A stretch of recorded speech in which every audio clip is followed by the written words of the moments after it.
Hi, welcome to learning നോക്ക്. നമ്മൾ HSST കെമിസ്ട്രിയുടെ classes ആണ് ഇന്ന് സ്റ്റാർട്ട് ചെയ്യുന്നത്. HSST കെമിസ്ട്രിക്ക് മാത്രമല്ല CSIR നെറ്റിനും ഹെൽപ്ഫുൾ ആവുന്ന രീതിയിലുള്ള ക്ലാസ്സസ് ആയിരിക്കും നമ്മളിവിടെ കണ്ടക്ട് ചെയ്യുന്നത്. ഓക്കെ, നമ്മൾ സ്റ്റാർട്ട് ചെയ്യുന്നത് നമ്മുടെ ഫസ്റ്റ് മോഡ്യൂളിലുള്ള ഫസ്റ്റ് ടോപ്പിക്കിൽ നിന്നാണ്. ടോപ്പിക് ഇതാണ്: structure and bonding in molecules.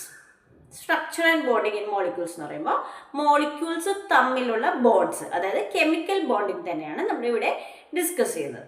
Okay, അപ്പം നമുക്കറിയാം കെമിക്കൽ ബോണ്ടിങ് പറയുമ്പോൾ 3 ടൈപ്പ് ബോണ്ടാണ് ഉള്ളത് അല്ലേ? ഏതൊക്കെയാണ്? Ionic, covalent and coordinate bond. 3 type bond ഉണ്ട്: ionic bond, covalent bond, coordinate bond. ഇങ്ങനെ 3 ടൈപ്പാണ് നമ്മുടെ കെമിക്കൽ ബോണ്ട്സ് ഉള്ളത്. നമുക്ക് എല്ലാവർക്കും അറിയാവുന്നതാണ് അല്ലേ? അപ്പം ഇത് ഏതെല്ലാം ഓരോന്നും എന്താണ് എന്നാണ് നമ്മൾ ആദ്യം ഡിസ്കസ് ചെയ്യുന്നത്. ഓക്കെ, അപ്പോൾ അയോണിക് ബോണ്ട് എന്ന് പറയുന്നത് എന്താണ്? അയോണിക് ബോണ്ട് പറയുന്നതിന് മുൻപായിട്ട് എന്തുകൊണ്ടാണ് ബോണ്ട്, അപ്പം നമ്മൾ കെമിക്കൽ ബോണ്ടിങ് ഒരു ടേം പഠിക്കുമ്പോൾ നമ്മൾ അതിൻ്റെ വാട്ട്, വൈ, ഹൗ എന്ന് 3 നോക്കാം. ഓക്കെ, അപ്പം chemical bonding what is chemical bonding? എന്താണ് കെമിക്കൽ ബോണ്ടിങ് എന്ന് പറയുന്നത്? 2 ആറ്റംസ്, ഒരു മോളിക്യൂളിലുള്ള 2 ആറ്റംസ് തമ്മിൽ ബൈൻഡ് ചെയ്തിരിക്കുന്ന അട്രാക്റ്റീവ് ഫോഴ്സിനെയാണ് നമ്മൾ കെമിക്കൽ ബോണ്ട് എന്ന് പറയുന്നത് അല്ലേ? അപ്പോൾ it's attractive force between 2 molecules അല്ലേ? ഇതിന്റെ റീസൺ എന്താണ്? Why it happens. അപ്പോൾ അത് നമ്മൾ എക്സ്പ്ലെയിൻ ചെയ്യുന്നത് ഒക്ടറ്റ് റൂൾ വെച്ചായിരുന്നു അല്ലേ? ഒക്ടറ്റ് റൂൾ വെച്ച് എക്സ്പ്ലെയിൻ ചെയ്യുകയാണെങ്കിൽ ഔട്ടർമോസ്റ്റ് ഷെല്ലിൽ, അതായത് വാലൻസ് ഷെല്ലിൽ 8 ഇലക്ട്രോൺസ് ഉള്ള സ്പീഷീസ് ആണ് സ്റ്റേബിൾ എന്ന് നമുക്കറിയാം. ഏതൊക്കെയാണ്? ഇനേർട്ട് ഗ്യാസസിലാണ് ഇത് വരുന്നത് അല്ലേ? Except helium and hydrogen. ഹൈഡ്രജനിൽ ഔട്ടർമോസ്റ്റ് ഷെല്ലിൽ 2 ഇലക്ട്രോൺസേ മാക്സിമം പറ്റുള്ളൂ. ബാക്കി എല്ലാ കേസസിലും എങ്ങനെയാണ്? 8 ഇലക്ട്രോൺസ് വരുന്നതാണ് സ്റ്റേബിൾ സ്പീഷീസ്. അപ്പം 8 ഇലക്ട്രോൺസ് ആക്കാനുള്ള ഒരു ടെൻഡൻസി എല്ലാ ആറ്റംസിനും ഉണ്ട്. ഓക്കെ, അപ്പോൾ 8 ഇലക്ട്രോൺസിൽ കുറവാണെങ്കിൽ അത് 8 ഇലക്ട്രോൺസ് ആക്കാൻ വേണ്ടി എന്ത് ചെയ്യാമെന്ന് നോക്കി അതിനനുസരിച്ച് ഷെയറിങ്ങോ അല്ലെങ്കിൽ ഡൊണേഷനോ ആക്സെപ്റ്റിങ്ങോ ഒക്കെ നടത്തുന്നു. അങ്ങനെ 8 ഇലക്ട്രോൺസ് ആക്കുന്നു. അതാണ് ഒക്ടറ്റ് റൂൾ പറയുന്നത്. ആ രീതിയിലാണ് കെമിക്കൽ ബോണ്ടിങ് നടക്കുന്നത്. ഓക്കെ, അതാണ് നമ്മുടെ ബേസിക് കൺസെപ്റ്റ്. അത് വെച്ചിട്ടാണ് നമ്മൾ അയണിക് ബോണ്ടിലേക്ക് വരുന്നത്. ഓക്കെ, അപ്പം 8 ഇലക്ട്രോൺസ് തികയ്ക്കാൻ വേണ്ടി ഇലക്ട്രോൺസിനെ ഡൊണേറ്റ് ചെയ്യുന്നു അല്ലെങ്കിൽ ആക്സെപ്റ്റ് ചെയ്യുന്നു. അങ്ങനെ വരുമ്പോഴാണ് നമ്മൾ അയണിക് ബോണ്ടിലേക്ക് വരുന്നത്. അപ്പം 2 ടൈപ്പ് കോമ്പൗണ്ട്സ് ഉണ്ട്. ഒന്നുകിൽ ഡൊണേറ്റ് ചെയ്യുന്നവരാവാം. ഡൊണേറ്റ് ചെയ്യുമ്പോൾ അതിൻ്റെ ഇലക്ട്രോൺസിൻ്റെ എണ്ണം കുറഞ്ഞു. ഇലക്ട്രോണിൻ്റെ എണ്ണം കുറഞ്ഞപ്പോൾ അത് കാറ്റയോൺ ആയി മാറി, അഥവാ പോസിറ്റീവ് ചാർജ് ഉള്ള സ്പീഷീസ് ആയിട്ട് മാറുന്നു. ഓക്കെ, ഇലക്ട്രോൺ കുറഞ്ഞപ്പോൾ. ഇനി അത് ആക്സെപ്റ്റ് ആണ് ചെയ്യുന്നുണ്ടെങ്കിൽ അതിൽ ഇലക്ട്രോണിന്റെ എണ്ണം കൂടി, അപ്പോൾ അത് ആനയോൺ ആയി മാറി. ആനയോൺ, അതായത് നെഗറ്റീവ് സ്പീഷീസ് ആയിട്ട് മാറി. ഇനി കാറ്റയോണും ആനയോണും ഫോം ചെയ്തു. അത് ഒക്ടറ്റ് കംപ്ലീറ്റ് ചെയ്യുന്ന രീതിയിൽ കാറ്റയോണും ആനയോണും ആയിട്ട് നിൽക്കുകയാണ്. അവർ ഒറ്റയ്ക്ക് നിന്ന് കഴിഞ്ഞാൽ അവർക്ക് സ്റ്റെബിലിറ്റി ഇല്ല, കാരണം അവർ ചാർജ്ഡ് സ്പീഷീസ് ആണ്. അപ്പോൾ അവർ ന്യൂട്രൽ ആവാനുള്ള ടെൻഡൻസി ഉണ്ട്. അപ്പം ന്യൂട്രൽ ആവാനായിട്ട് അവർ ഒരുമിച്ച് ചേർന്ന് നിൽക്കുന്നു. അപ്പോൾ അവരെ തമ്മിൽ അട്രാക്ട് ചെയ്യിക്കുന്ന ഒരു ഫോഴ്സ് ഉണ്ട്, അല്ലെങ്കിൽ ഒരു അട്രാക്റ്റീവ് ഫോഴ്സിന് നമ്മൾ പറയുന്ന പേരാണ് electrostatic force of attraction. Okay, 2 charged species, അതായത് ആനയോണും കാറ്റയോണും ഒരുമിച്ച് ചേർന്ന് നിൽക്കുന്നത് ഇലക്ട്രോസ്റ്റാറ്റിക് ഫോഴ്സ് ഓഫ് അട്രാക്ഷൻ വഴിയാണ്. ആ ഇലക്ട്രോസ്റ്റാറ്റിക് ഫോഴ്സ് ഓഫ് അട്രാക്ഷനെയാണ് നമ്മൾ അയണിക് ബോണ്ട് എന്ന് പറയുന്നത്. ഓക്കെ, അപ്പോൾ അയണിക് ബോണ്ട് എന്ന് പറയുന്നത് ഒരു ഇലക്ട്രോസ്റ്റാറ്റിക് ഫോഴ്സ് ഓഫ് അട്രാക്ഷൻ ആണ്.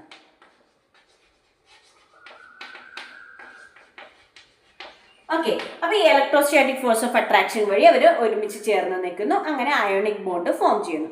അയോണിക് ബോണ്ട് ഫോം ചെയ്ത് കഴിയുമ്പോൾ അതൊരു മോളിക്യൂളായിട്ട് മാറുന്നു. ആ മോളിക്യൂളായി കഴിയുമ്പോഴത്തേക്കും അതിന് ഇൻഡിപെൻഡൻ്റ് ആയിട്ട് നിൽക്കുന്ന അയോൺസിനെക്കാളും എനർജി കുറവായിരിക്കും.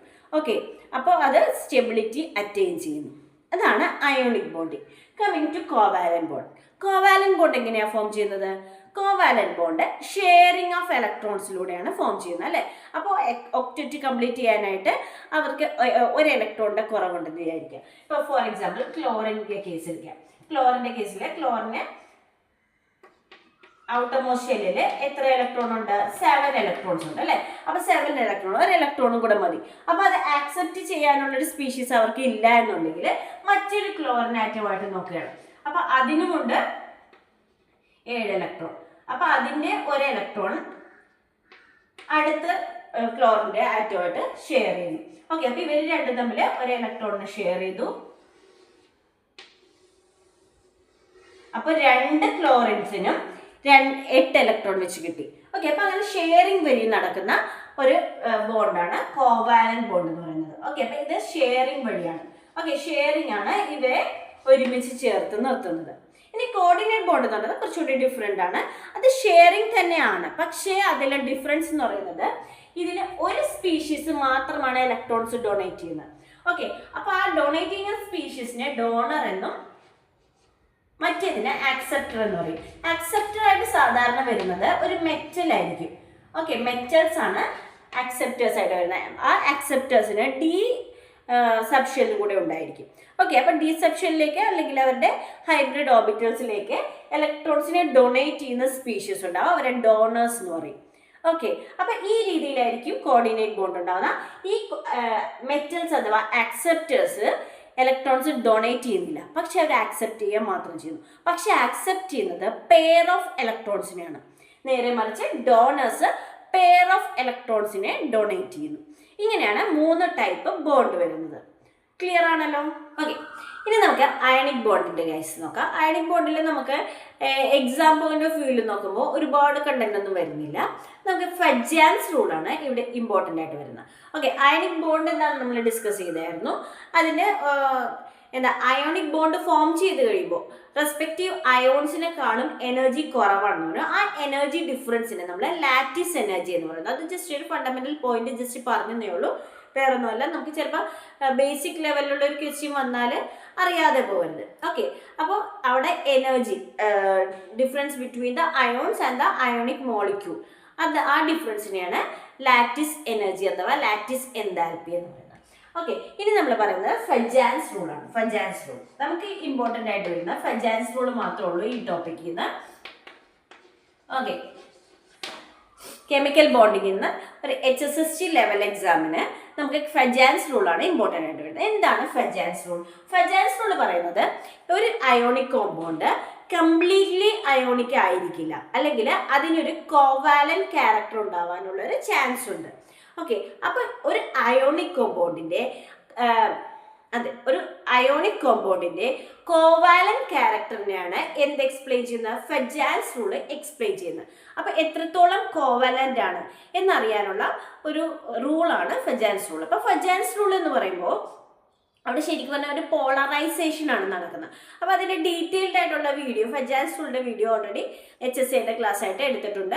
അപ്പോൾ ഡീറ്റെയിൽഡ് ആയിട്ട് വേണ്ടവർ ആ ക്ലാസ് ഒന്ന് കണ്ടു നോക്കിയാൽ മതി. നമുക്കിവിടെ ഇമ്പോർട്ടൻ്റ് ആയിട്ടുള്ള കാര്യങ്ങൾ മാത്രം ഡിസ്കസ് ചെയ്ത് പോവുകയാണ്. ഓക്കെ, അപ്പോൾ ഇവിടെ ഫെജാൻസ് റൂൾ പ്രകാരം ഒരു മോളിക്യൂള് കൂടുതൽ പോളറൈസ്ഡ് ആകുമ്പോൾ അതിൻ്റെ കോവാലന്റ് ക്യാരക്ടർ കൂടുന്നു. അപ്പോൾ എപ്പോഴാണ് പോളറൈസേഷൻ കൂടുന്നത്? അപ്പോൾ കാറ്റയോണിൻ്റെ കേസ് എടുക്കുകയാണെങ്കിൽ കാറ്റയോൺ ആണ് പോളറൈസ് ചെയ്യുന്നത്. ഓക്കെ, അപ്പൊ കാറ്റയോൺസിന്റെ കേസിലാണെങ്കിൽ അവരുടെ സൈസ് കുറയുമ്പോൾ, അതായത് സ്മോൾ സൈസ് ആണെങ്കിൽ സൈസ് കുറയും തോറും അവരുടെ പോളറൈസേഷൻ പവർ കൂടുന്നു. ഓക്കെ, പോളറൈസേഷൻ പവർ കൂടുന്നത് സൈസ് കുറയുമ്പോഴാണ്. ഇനി അവരുടെ ചാർജ് ആണെങ്കിൽ ചാർജ് കൂടുമ്പോൾ പോളറൈസിങ് പവർ കൂടുന്നു. ഓക്കെ, അപ്പൊ ഒരു കാറ്റയോണിന്റെ സൈസ് കുറയും തോറും അതിന്റെ കോവാലന്റ് ക്യാരക്ടർ കൂടും, അതായത് പോളറൈസിങ് പവർ കൂടുന്നു. സോ അതിന്റെ കോവാലന്റ് ക്യാരക്ടർ കൂടുന്നു. അതുപോലെ ചാർജ് കൂടുന്തോറും അതിന്റെ കോവാലന്റ് ക്യാരക്ടർ കൂടുന്നു, പോളറൈസിങ് പവർ കൂടുന്നു. സോ കോവാലന്റ് ക്യാരക്ടർ കൂടുന്നു. ഇനി ആനയോണിന്റെ കേസ് എടുക്കുകയാണെങ്കിൽ ഒരു ആനയോണ് സൈസ് കൂടുന്തോറും, അതായത് larger the anion, its polarizability increases, so it becomes more covalent. Okay, അപ്പോൾ ഒരു ആനയോന്റെ സൈസ് കൂടുന്തോറും പോളറൈസേഷൻ കൂടുന്നു. So it becomes more covalent. ഇനി ചാർജിന്റെ കേസ് ആണെങ്കിൽ ഇവിടെയും ചാർജ് കൂടുമ്പോഴാണ് കോവാലന്റ് ക്യാരക്ടർ കൂടുന്നത്. ഓക്കെ, ഇത്രയാണ് നമ്മൾ ഓർത്ത് വെക്കേണ്ടത്. ഫജാൻസ് റൂളിൽ നമുക്ക് ഇമ്പോർട്ടൻ്റ് ആയിട്ട് ഓർത്ത് വെക്കേണ്ട കാര്യങ്ങൾ, cation small and anion large ആകും തോറും അതിൻ്റെ പോളറൈസേഷൻ കൂടുന്നു. So it becomes more covalent. And in the case of both cation and anion, when the charge increases, its polarizing power increases or polarizability increases. So it becomes more covalent. Clear alle? നമുക്കൊരു example നോക്കാം. Write the following in the increasing order of its covalent character. Okay, covalent character increase ചെയ്യുന്ന ഓർഡറിൽ എഴുതാനാണ്. Sodium chloride, lithium chloride, caesium chloride. Okay, ഇതെങ്ങനെ കണ്ടുപിടിക്കും? ഇതിലെല്ലാത്തിലും anion same ആണ്. അപ്പം ആനോണിൻ്റെ size നോക്കണ്ട. ഇനി നമ്മൾ നോക്കുന്നത് കാറ്റയോണിൻ്റെ സൈസാണ്. അപ്പം കാറ്റയോൺസ് സോഡിയം, ലിഥിയം, സീഷ്യം ഇതെല്ലാം ഫസ്റ്റ് ഗ്രൂപ്പിൽ വരുന്നതാണ് അല്ലേ? അപ്പം എല്ലാവരും ഫസ്റ്റ് ഗ്രൂപ്പിൽ തന്നെ വരുന്നതാണ്. ഓക്കെ, അപ്പോൾ അവിടെ ചാർജ് എല്ലാവർക്കും സെയിം ആയിരിക്കും. അപ്പോൾ സൈസ് മാത്രമാണ് അവിടെ നമ്മൾ എടുക്കുന്നത്. അപ്പോൾ ഇതിലെ ഏറ്റവും ചെറുതാരാണ്? Down the group size increases അല്ലേ? അപ്പോൾ ഏറ്റവും ആദ്യം വരുന്ന മെമ്പർ ലിഥിയമാണ്. അപ്പോൾ ലിഥിയത്തിനാണ് ഏറ്റവും കുറവ് സൈസ്. പിന്നെ വരുന്നത് സോഡിയം, പിന്നെ സീഷ്യം അല്ലേ? ഇതാണ് അതിൻ്റെ സൈസിൻ്റെ ഇൻക്രീസിങ് ഓർഡർ എന്ന് പറയുന്നത്. ഇനി നമ്മൾ നോക്കുന്നത് എന്താണ്? കോവാലന്റ് ക്യാരക്ടറിന്റെ ഇൻക്രീസിങ് ഓർഡർ. അപ്പൊ ഏറ്റവും കുറവ് കോവാലന്റ് ക്യാരക്ടർ വരുന്നത് ഏറ്റവും വലിയ സൈസുള്ള കോമ്പൗണ്ടിനായിരിക്കും. So that will be caesium അല്ലെ? അപ്പൊ ഇത് സൈസിന്റെ ഓർഡറിലാണെങ്കിൽ ഇങ്ങനെ വരും. ഓക്കെ, കോവാലന്റ് ക്യാരക്ടറിന്റെ കേസിൽ വരുമ്പോൾ എന്ത് വരും? Caesium chloride is less covalent than sodium chloride, which in turn is less covalent than lithium chloride. എന്ന് പറഞ്ഞാൽ ഇതിൽ ഏറ്റവും കൂടുതൽ കോവാലന്റ് ആയിട്ടുള്ളത് ലിഥിയം ക്ലോറൈഡ് ആണ്. ഓക്കെ, അപ്പോൾ ഇങ്ങനെയും ക്വസ്റ്റ്യൻ വരാം. Which of the following is covalent എന്ന് ചോദിച്ചിട്ട് ഇതുപോലെ lithium chloride, sodium chloride, potassium chloride, caesium chloride ഒക്കെ ചോദിച്ചു കഴിഞ്ഞാൽ ലിഥിയം ക്ലോറൈഡ് ആയിരിക്കും ആൻസർ വരുന്നത്. ക്ലിയർ അല്ലേ? ഓക്കെ, ഇനി നമ്മൾ ഡിസ്കസ് ചെയ്യുന്നത് ഒക്ടറ്റ് റൂളിന്റെ കുറച്ച് ഡ്രോബാക്സ് ഉണ്ട്. അത് പറഞ്ഞിട്ട് നമുക്ക് അടുത്ത കോവാലന്റ് ക്യാരക്ടറിലേക്ക് പോകാം. Limitations of octet rule. അപ്പൊ ഫസ്റ്റ് കേസ് നമുക്ക് എങ്ങനെ പറയാം? The compounds with incomplete octet can be stable, അല്ലെങ്കിൽ the are compounds which has incomplete octet and are stable. അപ്പൊ എക്സാമ്പിൾസ് എങ്ങനെ പറയാം? BF3 ബോറോണില് ഔട്ടർമോസ്റ്റ് ഷെല്ലില് 3 ഇലക്ട്രോൺസ് ആണ് ഉള്ളത് അല്ലെ? 3 ഇലക്ട്രോൺസ് ആണ്. അത് 3 ഫ്ലൂറിനുമായിട്ട് കമ്പയർ ചെയ്യുമ്പോൾ ഫ്ലൂറിനും ഓരോ ഇലക്ട്രോൺസ് വെച്ച് ഷെയർ ചെയ്യുന്നു. ഓക്കെ, അപ്പോൾ അവർ ഷെയർ ചെയ്ത് വരുമ്പോഴും ഇവിടെ ടോട്ടൽ നമ്പർ ഓഫ് ഇലക്ട്രോൺസ് 6 വരുന്നുള്ളൂ. ഓക്കെ, അപ്പോൾ ബോറോണിന്റെ ചുറ്റും 6 ഇലക്ട്രോൺസേ ഉള്ളൂ. So it is having incomplete octet or it is an electron deficient species. Clear alle? So that is an example for one of the limitations of octet rule. വേറെ examples നോക്കുകയാണെങ്കിൽ lithium chloride, beryllium hydride, ഇതെല്ലാം നമുക്ക് examples ആയിട്ട് പറയാം. Okay, ഇനി അടുത്തത് വരുന്നത് extended octet. Extended octet എന്ന് പറഞ്ഞാൽ എന്താണ്? നമുക്കറിയാം ഒക്ടറ്റ് എന്ന് പറയുന്ന 8 ഇലക്ട്രോൺ ആണ്. അതിനേക്കാളും കൂടുതൽ ഇലക്ട്രോൺസ് വരുന്ന സ്റ്റേബിൾ ആയിട്ടുള്ള കോമ്പൗണ്ട്സ് ഉണ്ട്. ഓക്കെ, എക്സാമ്പിൾ പറയുകയാണെങ്കിൽ SF6 സൾഫറിലെ ഔട്ടർമോസ്റ്റ് ഷെല്ലിൽ 6 ഇലക്ട്രോൺ ആണ്. ഫ്ലൂറിൻ 6 എണ്ണം കൊടുത്തു കഴിയുമ്പോൾ they have 12 electrons in their outermost shell. So they are having more than 8 electrons. So is extended octetന് എക്സാമ്പിൾ ആണ് SF6 എന്ന് പറയുന്നത്. മറ്റൊരു എക്സാമ്പിൾ ആണ് PCl5. ഓക്കെ, PCl5ലും ഇതുപോലെ തന്നെ മോർ ദാൻ 8 ഇലക്ട്രോൺസ് ഉണ്ട്. 5 + 5 10 ഇലക്ട്രോൺസ് വരും. Okay, that is also an example for extended octet. Okay, അടുത്ത എക്സാമ്പിൾ വരുന്നത് ഓഡ് നമ്പർ ഓഫ് ഇലക്ട്രോൺസ് വരുന്ന കേസാണ്.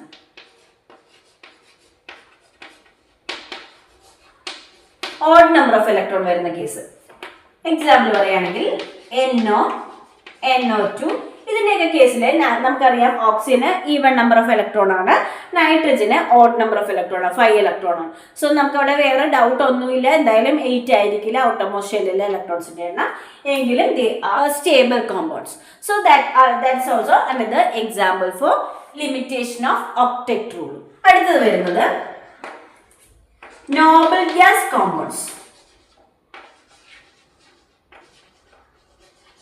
നോബൽ ഗ്യാസ് കോമ്പൗണ്ട്സ്, അതായത് നോബൽ ഗ്യാസസ് ഔട്ടർമോസ്റ്റ് ഷെല്ലിലെ 8 ഇലക്ട്രോൺസ് ആണ്. സോ ദേ ആർ സ്റ്റേബിൾ എന്ന് പറഞ്ഞാണ് ഒക്ടറ്റ് റൂൾ നമ്മൾ പഠിക്കുന്നത് തന്നെ. പക്ഷേ അങ്ങനെയാണെങ്കിൽ നോബൽ ഗ്യാസസ് ഒരിക്കലും കോമ്പൗണ്ട്സ് ഫോം ചെയ്യില്ല. പക്ഷേ നോബൽ ഗ്യാസസ് കോമ്പൗണ്ട്സ് ഫോം ചെയ്യുന്നുണ്ട്. ഓക്കെ, അപ്പോൾ നോബൽ ഗ്യാസ് കോമ്പൗണ്ട്സ് എന്ന് പറയുന്നത് എന്തിന് എക്സാമ്പിൾ ആണ്? ഒക്ടറ്റ് റൂളിന്റെ ലിമിറ്റേഷൻസിന് എക്സാമ്പിൾ ആണ്. Okay, Zenon fluoride, HCF2, HCF6, ഇതെല്ലാം examples of Nobel gas compounds ആണ്. പിന്നെ നമ്മൾ ആദ്യമേ പറഞ്ഞ കേസ് ഉണ്ട്, ഹൈഡ്രജന്റെ കേസ്. ഹൈഡ്രജന്റെ കേസിൽ ഔട്ടർമോസ്റ്റ് ഷെല്ലിൽ മാക്സിമം 2 ഇലക്ട്രോൺസേ പറ്റൂ. അപ്പോൾ അവിടെ ഒക്ടറ്റ് റൂള് അല്ല ഫോളോ ചെയ്യുന്നത്, അവിടെ 2 ഇലക്ട്രോൺസ് മാത്രമേ വരുന്നുള്ളൂ. അതുപോലെ തന്നെ നമുക്ക് ഇതിന്റെ ഒക്ടറ്റ് റൂൾ വെച്ചിട്ട് നമുക്ക് ഷേപ്പ് എക്സ്പ്ലെയിൻ ചെയ്യാൻ പറ്റില്ല, പിന്നെ റിലേറ്റീവ് സ്റ്റെബിലിറ്റീസ് എക്സ്പ്ലെയിൻ ചെയ്യാൻ പറ്റില്ല. ഒക്ടറ്റ് തന്നെ കംപ്ലീറ്റ് ആയിട്ടുള്ള ഒന്നിലധികം കോമ്പൗണ്ട്സ് എടുത്തിട്ട് ചെക്ക് ചെയ്യുമ്പോഴത്തേക്കും ആരാണ് കൂടുതൽ സ്റ്റേബിൾ എന്നൊന്നും നമുക്ക് അവിടെ എക്സ്പ്ലെയിൻ ചെയ്യാൻ പറ്റുന്നില്ല. ഓക്കെ, അപ്പം നമ്മൾ ഈ ക്ലാസ്സിൽ ടൈപ്സ് ഓഫ് ബോണ്ട്സ്, അതായത് കെമിക്കൽ ബോണ്ട്സ് 3 ടൈപ്പ് ഉണ്ടെന്ന് പറഞ്ഞു. അതിൽ അയോണിക് ബോണ്ടിനെ നമുക്ക് എക്സാം പോയിന്റ് ഓഫ് വ്യൂവിൽ വരുന്ന എല്ലാ കണ്ടന്റും ഡിസ്കസ് ചെയ്തിട്ടുണ്ട്. പിന്നെ വരുന്നത് ഒക്ടറ്റ് റൂളിൻ്റെ ലിമിറ്റേഷൻസും ഡിസ്കസ് ചെയ്തു. അടുത്തത് കോവാലന്റ് ബോണ്ട് എന്നുള്ള ടോപ്പിക്ക് നമുക്ക് നെക്സ്റ്റ് ക്ലാസ്സിൽ ഡിസ്കസ് ചെയ്യാം. Thank you all.